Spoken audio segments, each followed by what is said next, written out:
Okay. Got it. Okay.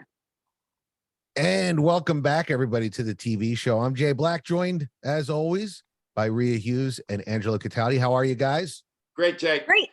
I'm very happy to hear that. Just so you guys know, my son got a stomach flu, and I've caught the stomach flu. So if I disappear for the last half of the show, you know exactly what happened. I just want to give you that update.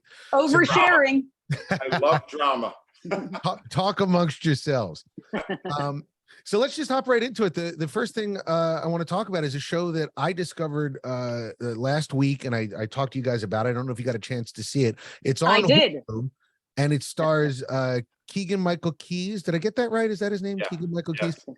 Paul Reiser, my all-time Hollywood crush, Judy Greer, who I absolutely adore. And a bunch of other Johnny Knoxville's in it. It's about a TV show. It's called Reboot. It's about a TV show from the early 2000s that was like a cheesy network sitcom that is getting rebooted on Hulu as an edgy update. And they sort of get cold feet and they bring back the original showrunner of the show who wants to make it like it used to be, and the new edgier person in him. I don't want to spoil the first episode, but there's a reason why they don't get along, and it is. I watched 3 episodes of it. I love it. At first, I wasn't kind of sure, but I like it. Judy Greer, she's like a character actress in like everything. Yes. She's been in like a million different movies, but it's really a lot of fun. And the crazy stand-up comic, which I'm sure you love him. Yes. He's very interesting, but I have to say 3 episodes in and I really like it. Yeah, I also give a full endorsement to it. I would not have even checked it out, Jay, but I did, because it's kind of a weird premise, but they nail it. And I just want to say the second episode where Keegan-Michael, whatever his name, I can't say his name, but he's really good. And he has to get on top of Judy Greer. To be with. And what happens after that, Jay, is some of the funniest TV you will ever see, because I always wondered how often that happens. You've talked about it on the show. I'm obsessed with it. Yes. And they actually addressed it when there's a love scene and something happens to the guy. And it's hilarious. It's so, seriously, Jay, we didn't think you knew anything about TV. No. We're very impressed about Reboot. We love it. Yeah. I appreciate that. I'm very happy that I was able to get you guys into a new show. And I found it. I think somebody had tweeted about it, and it was basically their whole thing about the tweeting was first episode, you're in on it a little bit, but by the second episode, you're 100% in. And I was like, that sounds like every Rhea British show. Yes, like exactly. The first episode, but then so I was like, let me give this a shot. So I'm very happy that it worked out. So we all recommend, all 3 of us recommend Reboot on Hulu.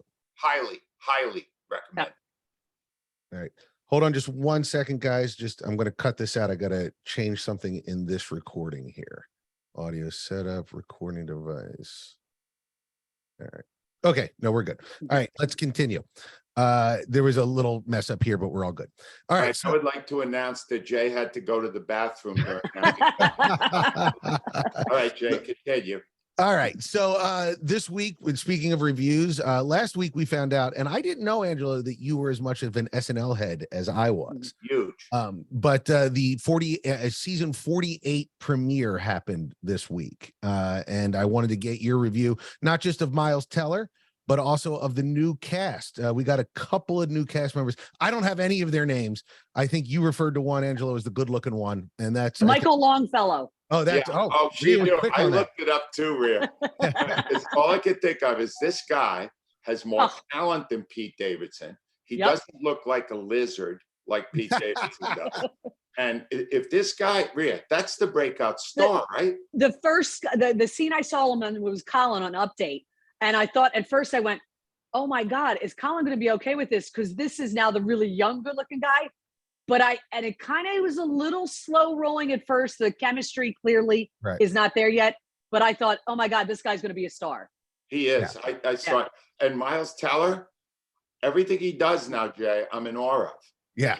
You are so right about the cold open where he did Peyton Manning. 100%. Was that Peyton Manning?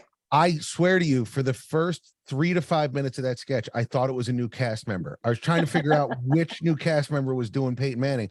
And then he makes a little joke with John Hamm that, they only let the really good hosts be in the cold open. And I was like, wait a second.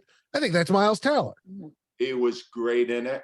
And if you want to talk about the people they lost, I would like to trash a couple of them. Oh, sure. Okay. Let's hear it. McKinnon, Kate McKinnon.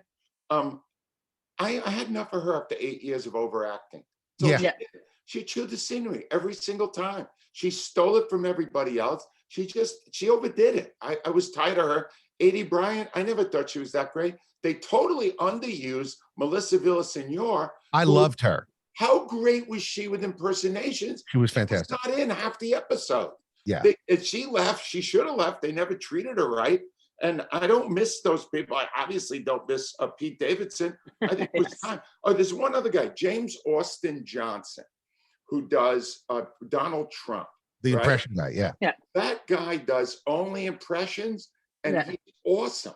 He Yeah. does them all great. His impression of Trump is way better than Alec Baldwin's. Alec Baldwin, yep. 100%. He reminds me of Daryl Hammond. If you remember Daryl Hammond back in the 2000s, where he basically did nothing but impressions, but his impressions were so good it didn't matter. But it's still a good show. I still like watching it. Weekend Update with Che and Jost is probably the best Weekend Update ever. It's phenomenal. They're great. Every week. I just listened to the second part of the Lorne Michaels interview on Dana Carvey and David Spade's podcast. And he was talking about Che and Colin and about how he doesn't take network notes, because he said the first season that they were together, everybody at the network just kept coming to him going, this doesn't work. These two don't have chemistry. They don't work. Figure something else out. And he was just like, just wait. It'll be okay. And, now I would agree with you. I think it is the best. When they swap jokes, it's my favorite thing every year. I just want to say, Jay, and I think Rhea will back me on this. This is a lesson for everyone out there. Never listen to your boss. Do they ever know what they're talking about? Do what you think. Well, I have to listen to you. No, but I listen to you as much as you do to me.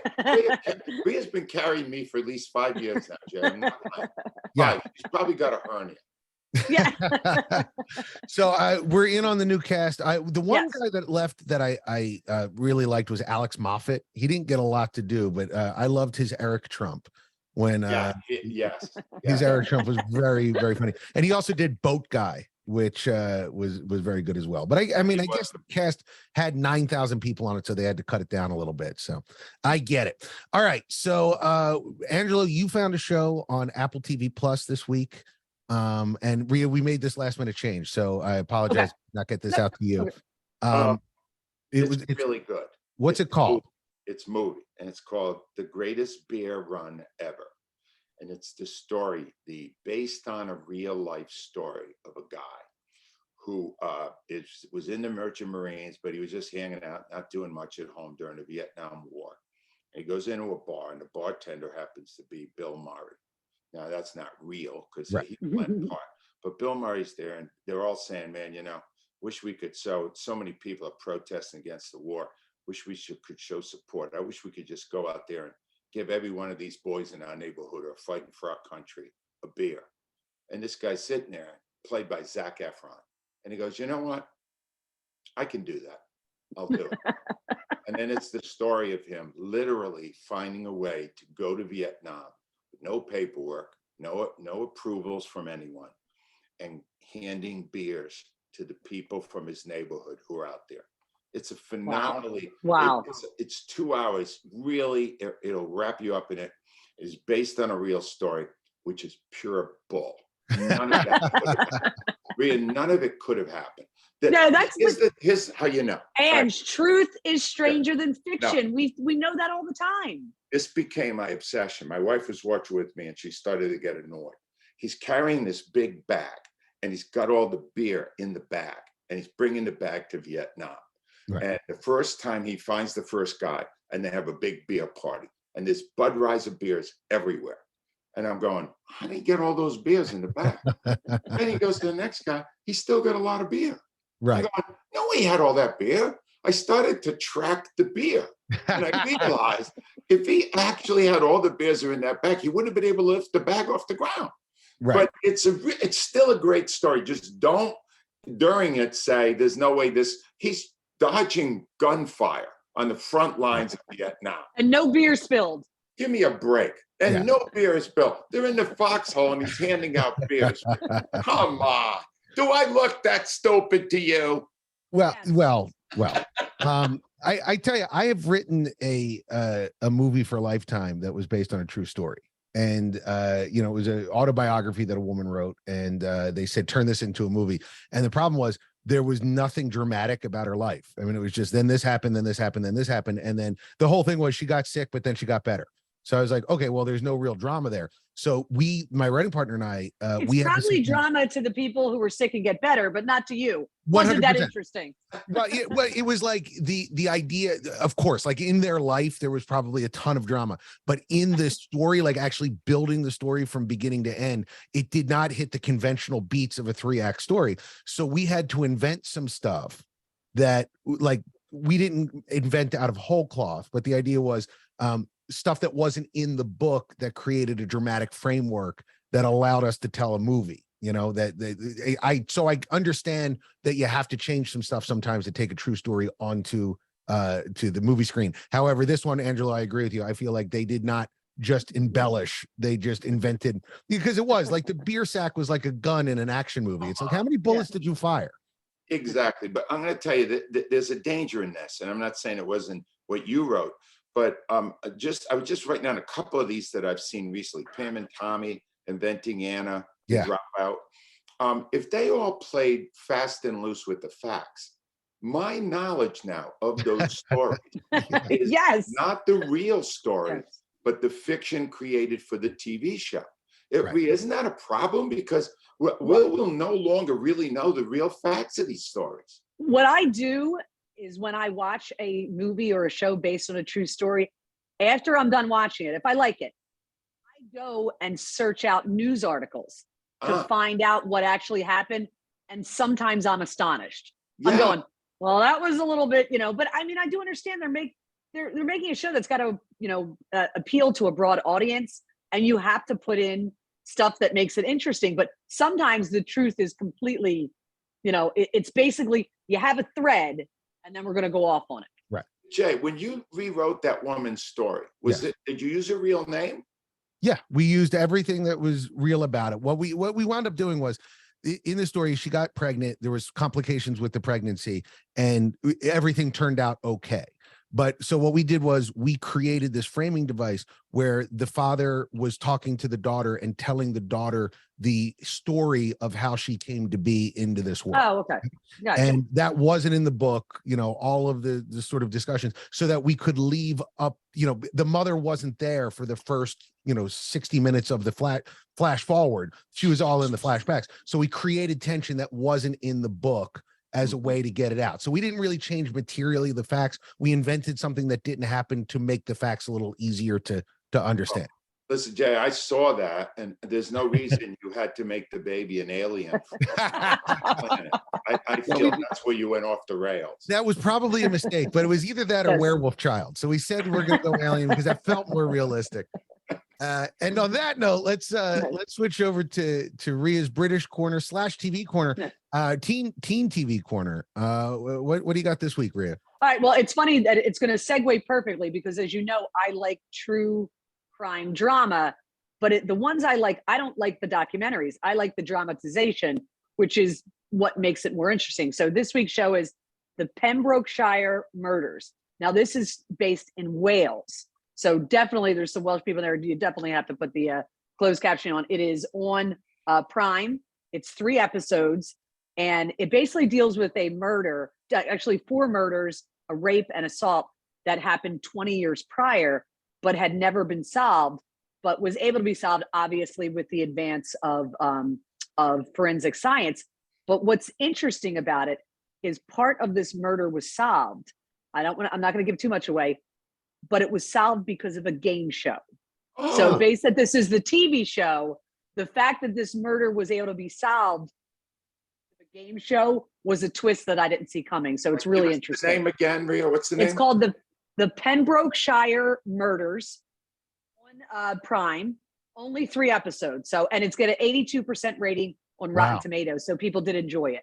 Sounds great. That sounds good. Yeah, that really does. I love anything that involves game shows. I really do. Yeah, it's really wild. So that's all I'll say. All right, and I'm told. And the murderer, by the way, kind of looks like you. Like, kind of looks like me. Kind of looks like you. Oh, the younger version of him. Many do. Yeah, listen, I am the most standard looking white guy that exists on the planet Earth. If God has a model 101A, like when he gets real tired at the end of the night, he just rolls out 100 of me like clay snakes. Yes. I look like everybody's best friend. Okay, and now for the teenage portion, we have a treat today because it's Yom Kippur and my son happens to be home from school. So I have to give him my earbuds. So Clark, come on over and I'll set it up for you what he's going to do. I'm at the Eagles game on Sunday, okay? Right. I come home, I get home around 6 o'clock and I walk in the living room and Clark is watching House MD. Remember the old network show? Yeah. And I said to him, why are you watching that? He goes, well, I saw something on the internet and started watching. So I'm going to hand my earbuds and it was one of my favorite shows.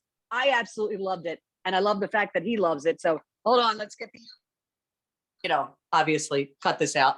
Yeah. Clark will have a seat. You got him in? Yeah. All right. There he is. Hey, Clark. Hi. So you were watching House MD? Yeah. Now you saw something on the internet. Can I just assume it's a TikTok of some sort? No. Okay. I think everything on the internet now is a TikTok. So what got you interested in House? I saw a doctor react to a couple episodes and it was really good. So so it was like a YouTube video of like a doctor going through. Oh, okay. Cool. And what did Clark, when you're watching the show, because this used to be me with the Marcus Welby MD, do you ever, after the show's over, start to get the symptoms of whatever someone had? Not really. No? Okay, because I always did. That's why I had to stop watching those shows. Yeah. I even got like gynecological things, which really wasn't possible. Yeah. But anyway, I'm glad the House, that was great. I remember it. There was always a mystery, right? Yeah. Do you like the main character? Who played him, Jay? Oh, it was Hughes from England doing a perfect American accent. Yeah. All right. So tell me, do you like that guy? Yeah, he's really funny because like he's like annoyed at everything, doesn't trust anyone, but he's really good at his job. Sounds like Angelo. So mean, right? Is he mean? Hey, Clark, Kinda. Like your mom? Is your mom like House? No. Okay, that's good. I guess she only does that at work. Now, so did you see the earlier episodes, later episodes, and how'd you go find it? Was it just on Hulu? Were you like, let me go look this up, or did it's on Peacock. Peacock. Okay. Yeah. So great. Yeah, I wanted to watch a certain episode that I saw like a clip of on YouTube. Right. And I looked it up and it said it was on Peacock, so I've just been watching it from there now. Fantastic. Now, okay, out of 5 stethoscopes, how many stethoscopes do you give House? 5. 5 out of 5. Wow. That is the highest level available. I love it. Cool. Very nice, Clark. We hope we get you back again soon. You're awesome. Yes. I hope there's many more holidays that you can pop back in on. But thank you so much for joining us, Clark. That was wonderful. Okay. Sure. Good job. What a sweet kid. Okay. I'll tell you, I'm back. I haven't really gotten to talk to him, and he reminds me of Rhea. He really does. Rhea. Oh, yeah. He's got a lot of the same facial mannerisms. It's weird to see. Oh, I know. It is a little bizarre to see. But no, when he told me he loved the show, I went, well, that character totally reminded me of you. Just someone who's, very focused on what they're doing in their job, but gets annoyed with everybody around them who's not up to his standards. That doesn't sound like Angelo. No, I got social problems, Shay. You don't know me that much. It's a problem. It's always bad. So, well, speaking of your social problems, if you have some problems with some TV shows you wanted to talk about, you have some coming up, Angelo. I do. I have 2 shows that you should not watch. One, and I am really getting more and more disappointed with Netflix because they haven't had anything really good in a while. And they have a show that a lot of people are talking about called Dahmer. Right. And I'm not going to believe it. I started to watch it. Did you start watching it, Rhea? It's awful. I thought about it and I went, the story's so horrible. I went, oh, I don't know if I can watch it. Can I tell you, independent of you talking about this, Angelo, I started it and I just got literally like 2 or 3 minutes in and I'm like, do I really want to be with this guy? Do I want to know anything about him? And he's kind of glorified in a way because they're telling his story, not his victim's story. Oh. And even though the guy that plays it seems like he's good at it, and even though Dahmer himself kind of resembles you, Jay, there's no reason.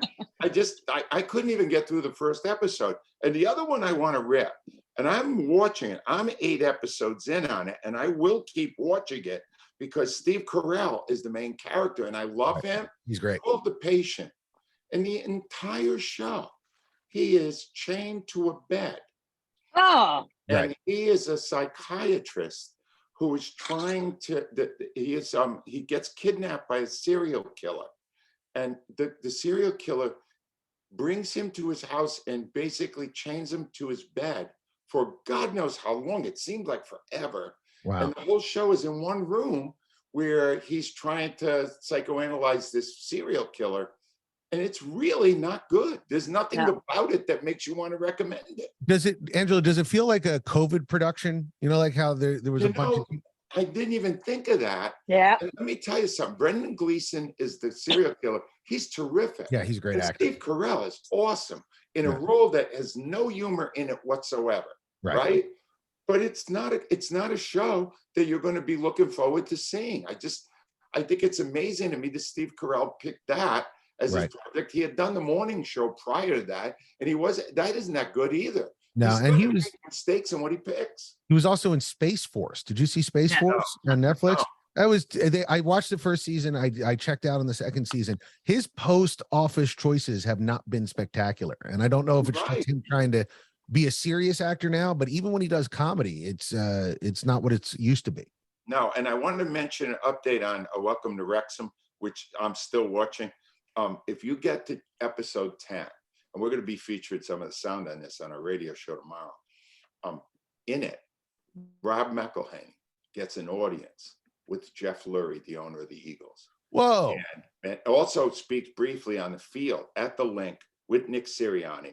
Then he learns how to be an owner of a sports franchise from Jeff Lurie, who is at his pompous best.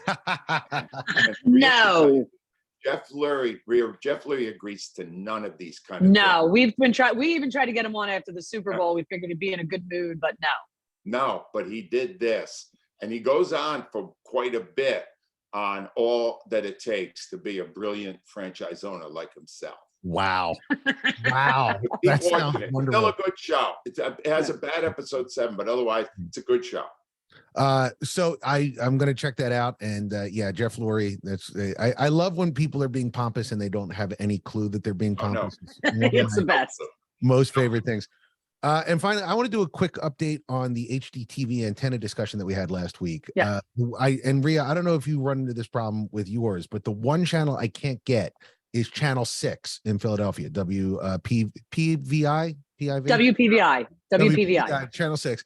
And if you look online as to why you can't get this, there's like a whole bunch of websites and stuff and people complaining about it. And somebody actually tweeted to me about this, like, oh, hey, I heard your HDTV conversation. Do you get channel 6? And I was like, I don't think I do. And I looked into it. They have a whole explanation on their website, which is basically, hey, sorry, we have VHS band radio or broadcast. Sorry, it gets interfered with very easily. So you need a powered antenna to get our signal. And I just got frustrated because, listen, I get it. Maybe TV doesn't pay what it used to pay back in the 50s or 60s. And they kept bragging about what a powerful signal they had. It was just the type of signal. And they said, we have the most powerful signal. It's just not the type that can actually be like, it doesn't look like it's powerful. Well, guess what? It's not powerful then. If it's the most, like, I could say I have the most powerful body, I just can't lift things. It doesn't, it's still a lie. I never tried channel 6 when I did it, when we were watching the games out in the yard. because the games were all on Fox. Yeah, it's all and Fox, that came CBS. in, and that came in clear. Yeah. Yeah, it's Fox, CBS, NBC, so you Yeah. don't need to worry about that. Yeah. And if it were Monday Night Football back in the day, Sure. but Yeah. now it's on ESPN, so you don't need to worry about it. The long and short of it is, I just don't understand how you can be a big broadcasting company, know that this is a problem that affects not insignificant number of people, and not just do something. I mean, what does it cost to get a broadcast system that would actually work? I mean, I don't know, but it can't be that much. Just fix it, ABC6. That's all I'm saying. Jay, I'd just like to review the last 2 weeks, your performance here with the HD TV antenna. Yeah. The first week, you recommended it wholeheartedly. Yes. And the second week, you ripped it. Well, just one channel on it, Angelo. Okay, that's fine. You still endorse the other 149. The other 149 channels are great. I just don't understand why ABC6 can't get their stuff together. I don't know. I'll come over and install a new broadcast. I mean, how hard could it be? You just plug it in. I mean, it's not, if it's a known problem, Angelo, fix it, right? Rhea, call Jim Godlett, find out what's Yeah. going Before he retires. Yes. Yeah, if you can get I actually have one that I don't recommend, by the way. I told Jay that I was going to look at a Canadian show. Oh, right. And Jay, I did. It's called Cardinal. And it turns out I had read all this guy's books, Giles Blunt. Right. I realized 10 years ago when I read them, I was into serial murderers, Right. and now I'm not. So I struggled to get through the second episode, but I don't recommend it. Okay. So I apologize, Canada. Yeah, you know what? I just got a note. We've dropped off the charts in Canada. Just the moment you said that, we're off. No. Yeah. Well, My fault. We're not high in any country. Please stop listening to this. We're working very hard. you know what? I'm going to watch more Schitt's Creek, and that'll Yes, you help our are. Canadians. There you go. SCHITT'. That's a great show. And I would like to add one element before we sign off here. It's going to cause, this is caused by all the people emailing me at radioman610@gmail.com who have been listening to the podcast and would like at the end of it for us to say what we're recommending and where you can watch it. Yes. So, Reboot, recommended by Jay. We all endorse it. It's on Hulu. Greatest Bear Run Ever is on Apple TV Plus. Welcome to Wrexham is on Hulu. Saturday Night Live is on NBC and Peacock. Pembrokeshire Murders is on Amazon Prime, and House MD is on Peacock. Wonderful. There you go. Done, Angelo. Look at you. Social problems or not, you got this down. This is Well, good stuff. I'm kind of anal, to be honest with you. Well, thank you so much for joining us, guys. What a great show. I appreciate it. And we'll be back next week with more recommendations. Thanks, guys. See ya. Bye. All right.